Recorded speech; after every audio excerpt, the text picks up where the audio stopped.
T വിയിൽ പോലും ഒരു ബ്ലാക്ക് ആൻഡ് വൈറ്റ് സിനിമ മുഴുവനായി കണ്ടിട്ടില്ലാത്ത ഇന്നത്തെ ഭൂരിഭാഗം വരുന്ന പ്രേക്ഷകർക്ക് മുന്നിലേക്ക് ഒരു ബ്ലാക്ക് ആൻഡ് വൈറ്റ് സിനിമ വരികയാണ്.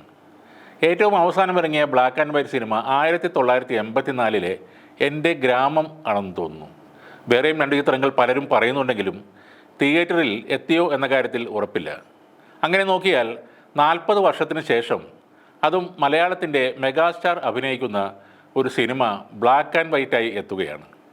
വളരെ കുറച്ച് കഥാപാത്രങ്ങൾ മാത്രമുള്ള, സംഭാഷണങ്ങളും നന്നേ കുറവുള്ള ഒരു ഹൊറർ ത്രില്ലർ സിനിമയാണ് ഭ്രമയുഗം. തീർച്ചയായും അതൊരു പരീക്ഷണ സിനിമ തന്നെയായിരിക്കും. പക്ഷേ അതൊരു വമ്പൻ പരീക്ഷണം തന്നെ ആയിരിക്കും എന്ന് ഉറപ്പാണ്.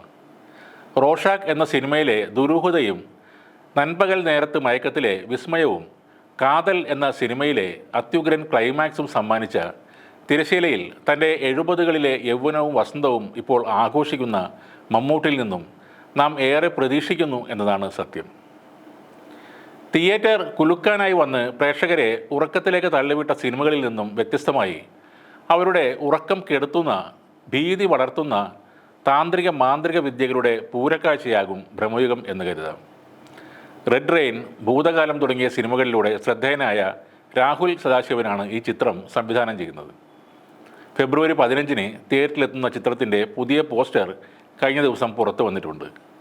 7 ദിവസങ്ങൾ മാത്രം ബാക്കി എന്ന ക്യാപ്ഷനോട് കൂടി ഒരു മാറാല പിടിച്ച വാതിലിൻ്റെ ബ്ലാക്ക് ആൻഡ് വൈറ്റ് തീമിലുള്ള പോസ്റ്ററാണ് പുറത്തു വന്നിരിക്കുന്നത്. ഈ സിനിമയുടെ ഓരോ പോസ്റ്ററുകളും ഏറെ ശ്രദ്ധിക്കപ്പെട്ടിട്ടുണ്ട്. സിനിമയുടെ ഫസ്റ്റ് ലുക്കും ടീസറുമെല്ലാം സോഷ്യൽ മീഡിയയിൽ ചർച്ചാ വിഷയമായിരുന്നു. നൈറ്റ് ഷിഫ്റ്റ് സ്റ്റുഡിയോസിൻ്റെ ബാനറിൽ ചക്രവർത്തി രാമചന്ദ്രയും എസ് ശശികാന്തും ചേർന്നാണ് ഭ്രമയുഗം നിർമ്മിച്ചിരിക്കുന്നത്. ഹൊറർ ത്രില്ലർ ചിത്രങ്ങൾ മാത്രമാണ് നൈറ്റ് ഷിഫ്റ്റ് എന്ന ബാനറിൽ അവർ നിർമ്മിക്കുന്നത്. ലോകമെമ്പാടുമായി 22-ലധികം രാജ്യങ്ങളിലാണ് ഈ സിനിമ റിലീസിനെത്തുന്നത്. Britain, France, Poland, Germany, Georgia, Austria, Moldova, Italy, Malta, Uzbekistan എന്നീ യൂറോപ്യൻ രാജ്യങ്ങളിലും അമേരിക്ക, കാനഡ, ഓസ്ട്രേലിയ, ന്യൂസിലാൻഡ് എന്നിവിടങ്ങളിലും ചിത്രം റിലീസ് ചെയ്യുന്നുണ്ട്. ഭ്രമയുഗം ഗൾഫ് നാടുകളിലും വലിയ രീതിയിലാണ് റിലീസ് ചെയ്യുന്നത്. UAE, Saudi Arabia, Oman, Kuwait, Qatar, Bahrain എന്നിവിടങ്ങളിൽ ഈ ചിത്രം റിലീസ് ചെയ്യും. ചിത്രത്തിൻ്റെ പ്രഖ്യാപനം മുതൽ വലിയ സ്വീകാര്യതയാണ് പ്രേക്ഷകർ ഭ്രമയുഗത്തിന് നൽകുന്നത്. ഓരോ ആഴ്ചയിലും ഇറങ്ങുന്ന പോസ്റ്ററുകൾ ചിത്രത്തിൻ്റെ പ്രതീക്ഷ ഉയർത്തുകയും ചെയ്തിരുന്നു. 27.73 കോടിയാണ് ചിത്രത്തിൻ്റെ നിർമ്മാണ ചെലവ്. സിനിമയുമായി ബന്ധപ്പെട്ട ചർച്ചകളും പോസ്റ്ററുകളുടെയും ടീസറിൻ്റെയും ഡീകോഡിങ്ങും സാമൂഹ്യമാധ്യമങ്ങളിൽ നടന്നുകൊണ്ടിരിക്കുകയാണ്. സിനിമയിൽ മമ്മൂട്ടിയുടെ കഥാപാത്രത്തിൻ്റെ പേര് കുഞ്ചമൺ പോറ്റി എന്നാണെന്നും 50 മിനിറ്റ് മാത്രമേ മമ്മൂട്ടിയുടെ പ്രകടനം കാണാൻ കഴിയുകയുള്ളൂ എന്നും നേരത്തെ അനൗദ്യോഗിക റിപ്പോർട്ടുകൾ വന്നിരുന്നു.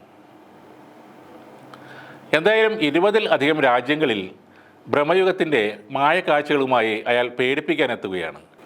മറ്റൊരു എടുത്തു പറയേണ്ട കാര്യം, ഈ സിനിമയുടെ സംഭാഷണം എഴുതിയിരിക്കുന്നത് TD രാമകൃഷ്ണൻ ആണെന്നതാണ്.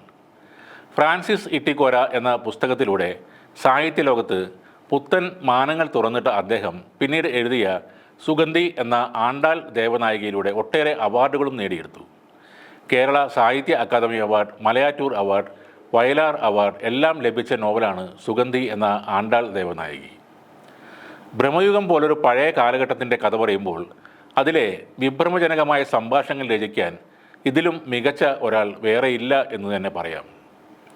മമ്മൂക്കയുടെ ആ പകർന്നാട്ടത്തിന്, കുഞ്ചമൺ പോറ്റിയുടെ മായാജാലത്തിനായി നമുക്കും കാത്തിരിക്കാം ഇനി 5 ദിവസങ്ങൾ കൂടെ.